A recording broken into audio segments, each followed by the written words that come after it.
समाज में धर्म झगड़े चल रहे हैं, हमको क्लासरूम में बैठ के सेटल करना पड़ेगा कि ये बच्चा जब जाए तो उन धार्मिक झगड़ों में शामिल ना हो पाए। इवन को इन्फ्लुएंस भी करने की कोशिश करे तो उसको क्लैरिटी है, उसको इंटरनेट पे व्हाट्सएप पे भी कोई ऐसा मटेरियल मिले तो उसको क्लैरिटी रहे, नहीं I have understood it, this is rubbish, that we have to prepare for. धर्म के जाति के झगड़े हैं, क्षेत्रवाद के झगड़े हैं, क्रिटिकल नहीं है। 5000 साल पहले जिसने कुछ कह दिया उसी को माने बैठे हैं। नया करने की क्षमता पैदा नहीं हो रही है हमारे बच्चों में।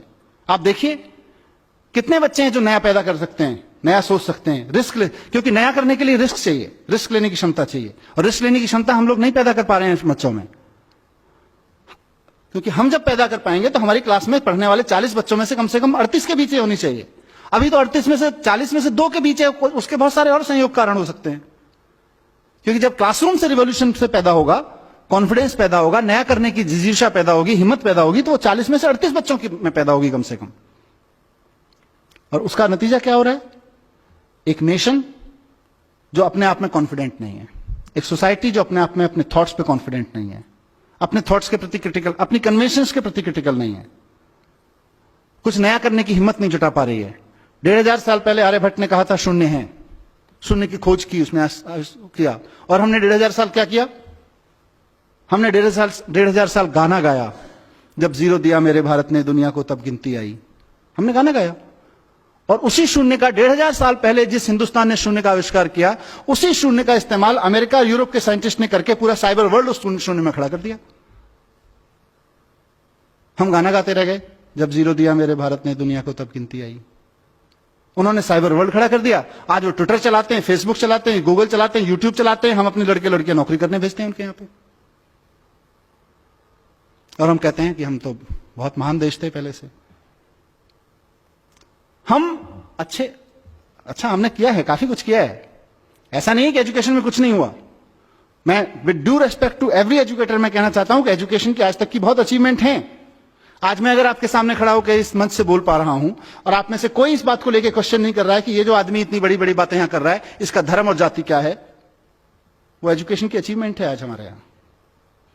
आज आपके सामने कोई आदमी इंटरनेट यूज करता है और आपके मन में कभी भी यह सवाल नहीं उठता, मतलब आपके माने समाज के मन में, समाज में किसी के मन में यह सवाल नहीं उठता है कि इंटरनेट यूज करने वाले की जाति क्या है, जरा पूछ के तो देख लें, इस जाति के लोगों की हिम्मत कैसे हुई इंटरनेट यूज करने की। आज ये क्वेश्चन नहीं बचा है समाज में, वो एजुकेशन की वजह से है। 500 साल पहले गुलाम खरीदना और रखना या गुलाम की तरह बिकना समाज की स्वीकृति में था। आज कोई भी व्यक्ति इस बात को स्वीकार करने को तैयार नहीं है अपने सामने किसी गुलाम को बिकते हुए देखकर। खुद के लिए गुलाम होकर बिकना या खुद के लिए गुलाम खरीदना तो अलग छोड़ दीजिए, ये एजुकेशन की अचीवमेंट है। लेकिन जहां नहीं पहुंचे वहां का चर्चा करना जरूरी है।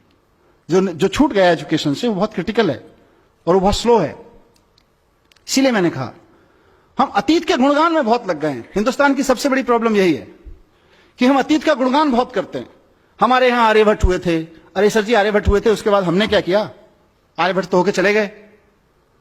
मुझे कई बार लगता है कि अगर आइंस्टाइन हिंदुस्तान में पैदा हुए थे तो हिमालय में एक मंदिर बना देते हम लोग उसका, और समझा रहे होते अपने बच्चों को 14 कोस की परिक्रमा है, सीधे चले जाओगे, पेट के बल लेट के जाओगे तो जल्दी साइंस समझ में आ जाएगी। पैदल जाओगे तो इतने दिन लगेंगे साइंस समझने में, हेलीकॉप्टर से चले गए तो इतने दिन लगेंगे साइंस समझने में। मैं किसी धर्म और किसी मान्यता का अपमान नहीं करना चाहता हूं, उनकी सबकी एक साइंस है। हमने अपनी साइंस के चक्कर में वो साइंस भी खो गई। हम सिर्फ 40 रट रहे हैं, आइंस्टाइन 40, आर्यभट्ट 40, और हम 40 का देश बन गए हैं। हम नया सोचने की क्षमता खत्म कर दी है। तो मैं इस सभा के माध्यम से, जैसा मैंने शुरू में कहा कि एक बहुत बड़ा स्वार्थ मुझे यहां पे खींच के लाया है, और मेरा वो स्वार्थ है साथियों, मेरा एक सपना है कि इस देश की पॉलिटिक्स में एजुकेशन एक बड़ा मुद्दा बने, इस देश की सोच में एजुकेशन एक बड़ा मुद्दा बने। मैं एक ऐसे दिन का सपना देख रहा हूं कि हमने बड़े बड़े तरह के इलेक्शन देखे हैं। हम आ गए तो गरीबी हटा देंगे, हम हटा गए तो हिंदुओं को राज दे देंगे, हम आ गए तो मुसलमानों को राज दे देंगे, हम आ गए तो सिख इनका ये कर देंगे, उनका ये कर देंगे। हमने अलग अलग तरीके के अलग अलग रीजनल विज़ावी नेशनल इलेक्शंस में अलग अलग मुद्दे देखे हैं।